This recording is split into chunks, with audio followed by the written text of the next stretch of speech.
now we have a little taste of the realities of the ground from the ground in Iran, we have to kind of think about, well, what do we do? And if our goals are nuclear disarmament everywhere, and an end to imperialist agendas, and a true elective democracy or system that adheres to human and civil rights for all people, then we've got a big task in front of us. But one that I don't think is unattainable, or one that hasn't been given some signposts within recent history, particularly in the Middle East. These goals are increasingly clear. In the Arab Spring, and as Annie mentioned, the Green Movement, sorry, I'm incredibly nervous. I want to touch upon everything. We've proven that the organizational capacity exists to create self-determined movements. That's really important to acknowledge. And if external forces don't continue to abuse and control and destroy our seeds of hope through sanctions, threats of war, and eventually bombs, then that would be lovely. But what do we do now when there are Iranian student organizations, unions, workers, women rights activists that are clearly communicating their discontent towards their own individual governments and not just imperial powers? When the electorate vocalizes and demonstrates their discontent at a government that regularly obscures its own needs, the Iranians, by focusing on a villainous West and catering to the lowest common denominator during the election cycle, and worse, obscures and prevents fair results due to manipulation of the electoral system. This must sound familiar because Ahmadinejad has read the modern political handbook cover to cover and is emulating it quite well. But what is the message we want to give our Iranian allies? I love that Deborah mentioned that during '79, that you mentioned that the activists there were your compatriots, that they were your partners. And that's exactly the feeling I would love to generate between us and our Iranian allies within Iran. We have to say something about the brutal crackdowns as they voice their outrage at the lack of basic liberties, jobs, equalities, or the deepening income disparities. How the American anti-war movement represents itself to these people can become a very, very crucial communication. At present, the anti-war movement has responded with silence in the face of the struggle. Our message, of course, should include ban all nuclear weapons, prevent all imperialist intervention in Iran. But in order for our message to be effective and received, for our message to be relevant, it has to have two more crucial elements. First and most importantly, as Adi has stated, as Deborah has mentioned, we must acknowledge the struggle of Iranians. It sounds simple, but as Havaar, our organization, learned at the UNAC conference earlier this year, it's not. In fact, acknowledging the struggle of Iranians may be the most contentious issue facing the anti-war movement in the US. And the second element of our communication should be an expression of solidarity. So I, as an American and a member of the 99%, want to build solidarity with the Iranian people, so acknowledging their struggle is a fundamental part of my communique. No to nuclear weapons, no to wars, no to sanctions, yes to human and civil rights, no to Iranian state repression, yes to global solidarity. That's the communication. And I became more intimately aware of the disconnect of the anti-war movement with that communication at a February 4th rally earlier this year, where I met Deborah, actually. And the American war drum at that point was becoming deafening. And I met with a group of Iranians and Iranian Americans that I was familiar with vis-a-vis the Green Movement, and we joined members of the American left. Some were involved in Occupy, some were involved in very prestigious anti-war groups, socialist organizations, communist organizations. A lot of people were there. And we all were there to express our disgust at the G8's continued atrocities. So it was refreshing to be there and to see people that were in support of preventing any kind of imperialism within Iran. As Iranians, we were carrying signs that clearly stated our stance against sanctions of war and imperialism, but we were also pointing to the abuses of the Iranian government as well.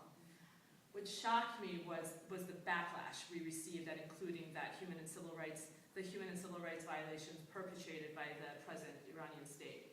Even more shocking were that some people were Ahmadinejad supporters, staunch supporters. So I'll acknowledge that later, but those who weren't willfully ignorant of the actions of the present Iranian administration were able with one argument, and the argument is this: that if you include the human rights dialogue vis-a-vis the abuses of the Iranian government, it's a tactical error. That if we highlight these abuses, then it means that we're emboldening the U.S. government to go ahead and intervene. That, of course we're factually correct, but we're not being media savvy. And I was kind of shocked and appalled at their short-sightedness and kind of a nonchalance towards the realities of on the ground in Iran. So the dialogue, I felt like, was being kind of approached like a spaghetti western, where there's one good guy and one bad guy, but then the rest of us who live in the real world are being ruled by two governments that are increasingly making our vote and voices meaningless. So thankfully, there were several people that sympathized with the Iranians and the Iranian Americans that day, and our organization Havaar kind of organically grew out of that, to kind of encourage a new anti-war perspective that defines an ethical movement with true anti-imperialist and social justice values. So an important part of our work will be to demonstrate to people such as yourselves, whose core values of anti-imperialism are in accordance with the Iranian people, that maybe they might be under the spell of Ahmadinejad's propaganda and operating under a premise that is deeply influenced by the geopolitical positioning of Obama and Ahmadinejad's administrations, and not really a meaningful agenda that will achieve its anti-war goal. So the first thing we really need to do is we need to break the Ahmadinejad myth. A myth that many in the left perpetuate, and what I see is kind of like this convenient advancement of their own politic at the expense of the Iranian people, and the American people, and the truth.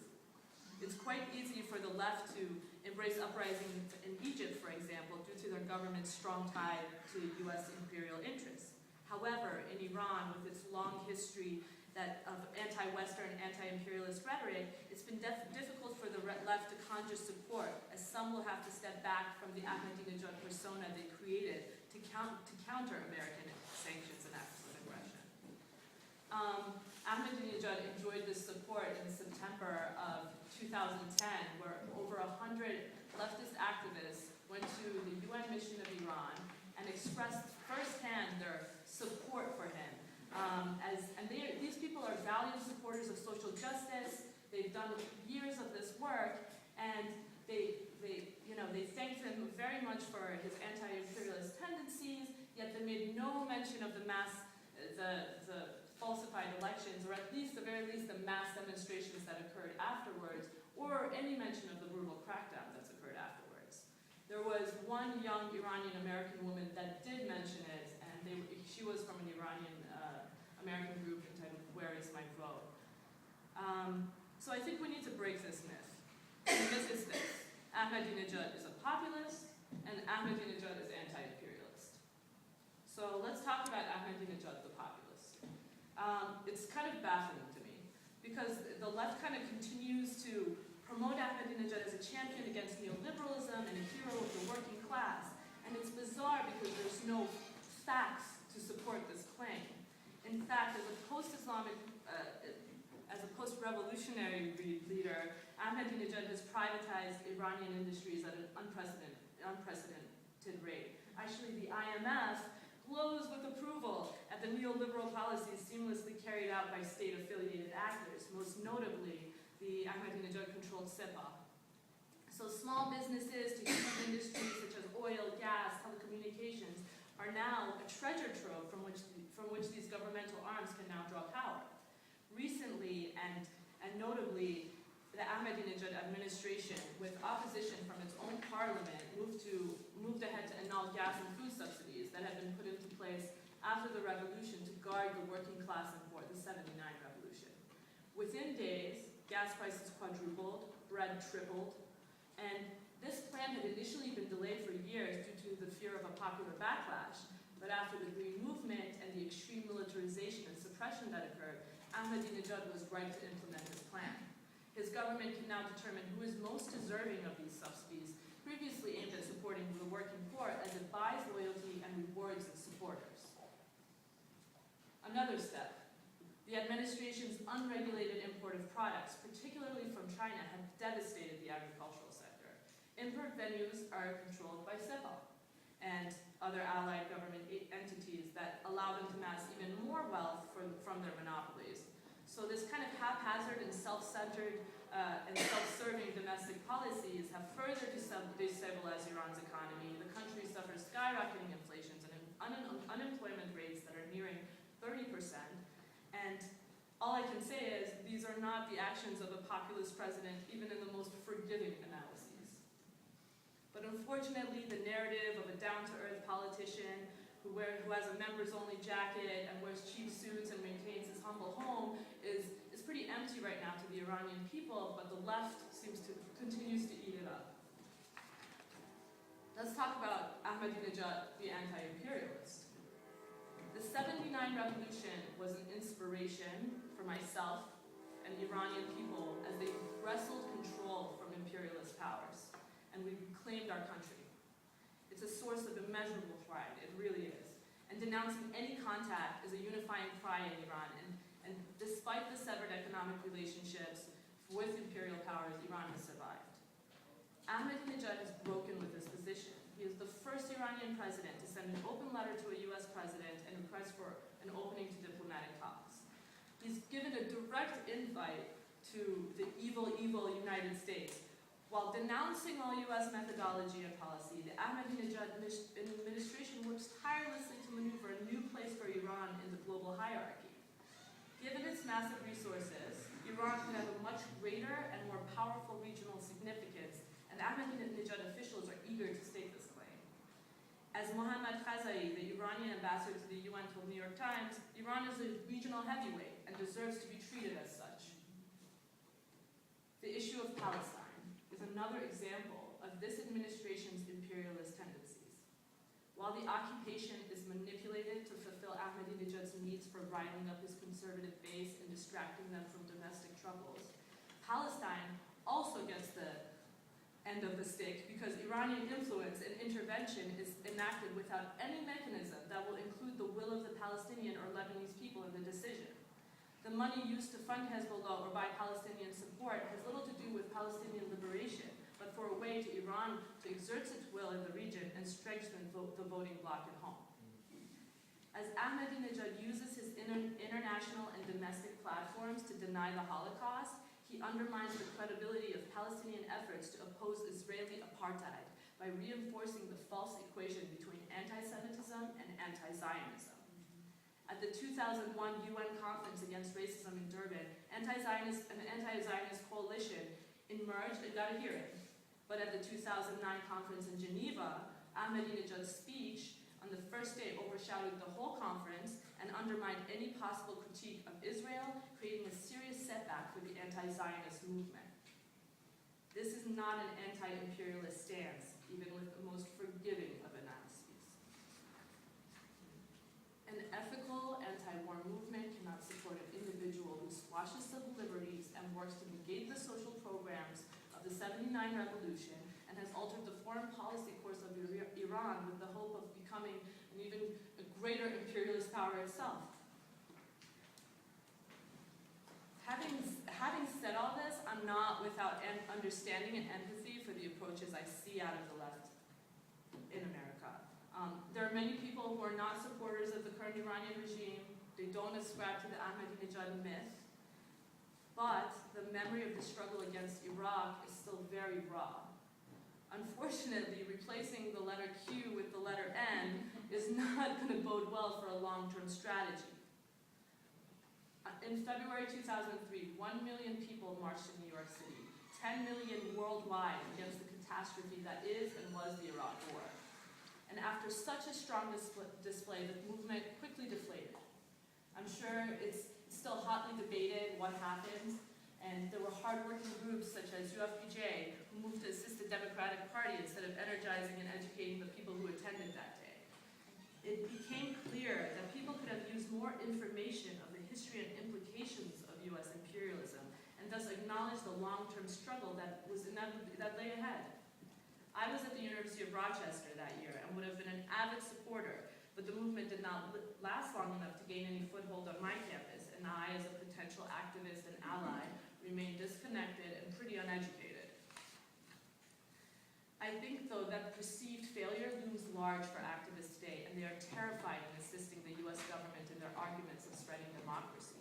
but in turn, they have unwittingly formed an alliance with an Iranian administration that perpetrates the values they claim to abhor.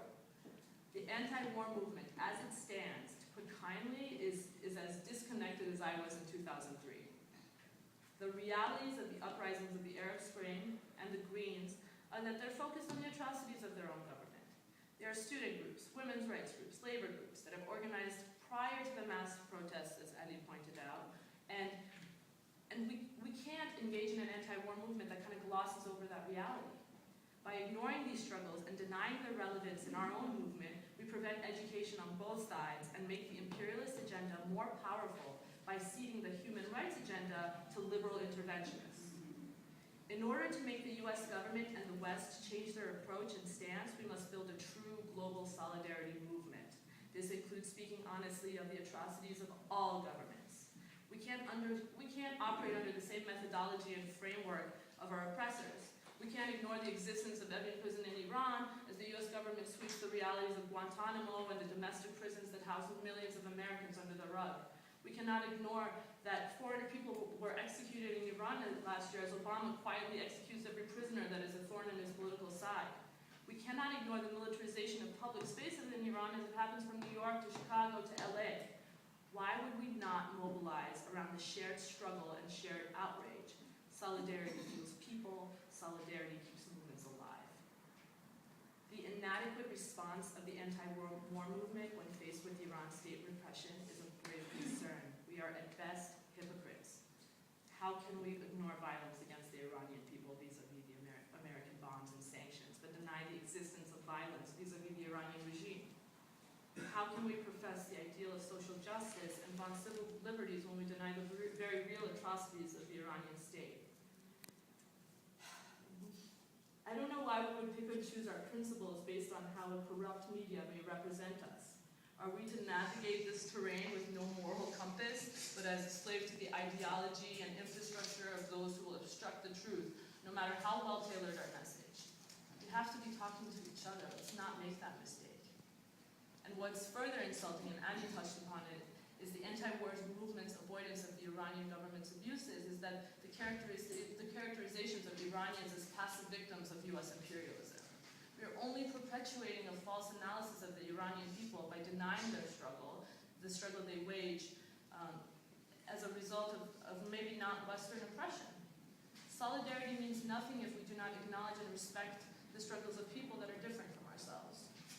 If we can agree on this principle, that the anti-war movement must be linked to social justice, we have already laid a strong foundation from which we can move forward. The dialogue needs to be seized from Western governments. Our language needs to be contextualized under the framework of human and civil rights instead of imperialist versus anti-imperialist. And it needs to be spoken in the language of solidarity. The anti-war movement should not only be relevant to the American media or body politic, but to those inside the countries that also face the damages of this policy. Let's not live in this constant paranoia of the co-optation of our message at the expense of our message. We have demonstrated Americans are right to demand their own freedom. Let us acknowledge the same cry that comes from the Iranian people.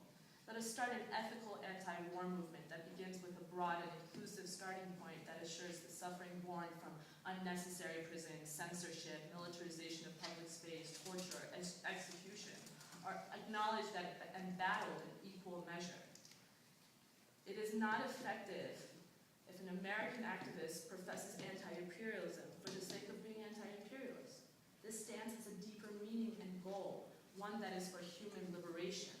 The American activist must communicate, we see you Iranians, we see your struggle, and we will do our damnedest to prevent outside intervention of that struggle, and we will do it by exposing the hypocrisy of our own government as you do the same, because it is the most ethical and fastest route to human liberation. The anti-war movement should not be silencing the voices of Iranian and Iranian-American organizers who have consistently been opposed to war, sanctions, and foreign intervention, but have repeatedly provided proof of the harsh crackdowns of an abusive Ahmadinejad administration. I know that what organizations like mine, Havaar, are requesting is not a light task. The fact is that as global organizers, we simply need to know more, because there is a lot of ground to cover. We need to communicate more, read more, witness more. And there's there's reason to hope, because I think Occupy has actually demonstrated that complex ideas can still resonate with millions of people. But with the quickened speed of communication and in the sea of information, we must remember peace and human and civil rights for all people will be the best compass. If we are not careful, the current path of the anti-war movement will only trap like-minded Iranian allies in the vice of internal repression and US imperialism, and deny them the global grassroots community that is willing to broadcast their quest for social justice.